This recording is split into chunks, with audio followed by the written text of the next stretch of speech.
Детенце хубаво, пиленце любаво, къде под мишница с малка книжчица.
Позволете ми най-напред да кажа добре дошъл на господин Василев, кмет на община Бяла Слатина, който уважи откриването на нашата учебна година.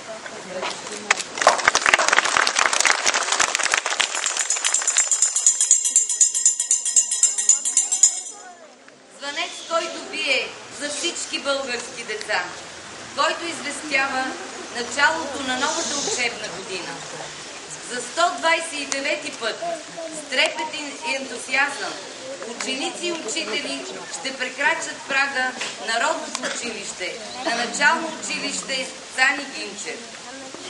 Особено излъчване има днешния ден, защото всички ние, учители и ученици, ще работим и ще учим в обновена училищна сграда. Айде сега с вас.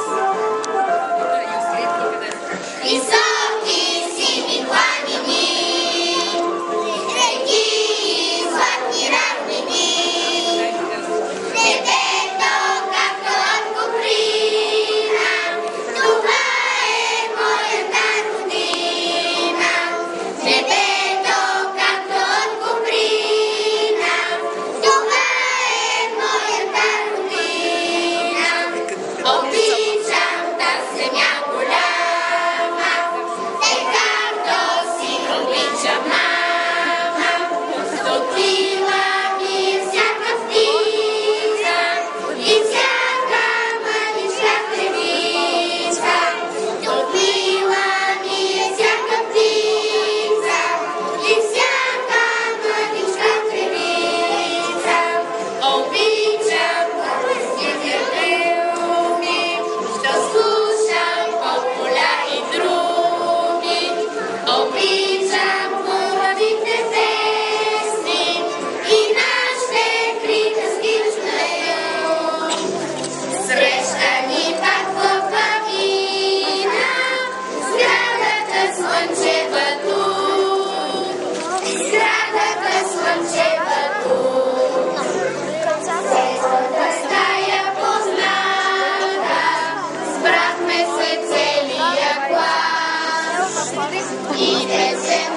Училищна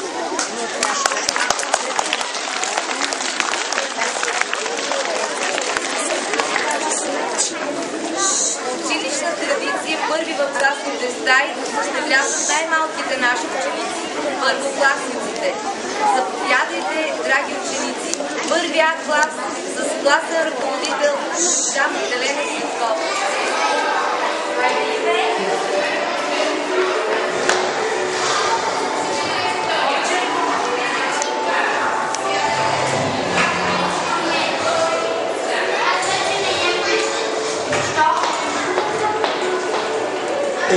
Янчо, иди там да вземеш хлеб. Иди, моля се. Днеска са имаме ли компютър? Не.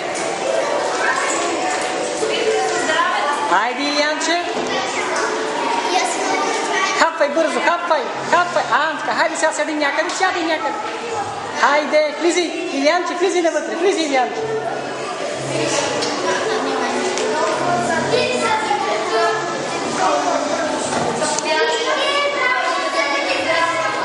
Не пипайте нищо, моля ви се. Не пипайте сега.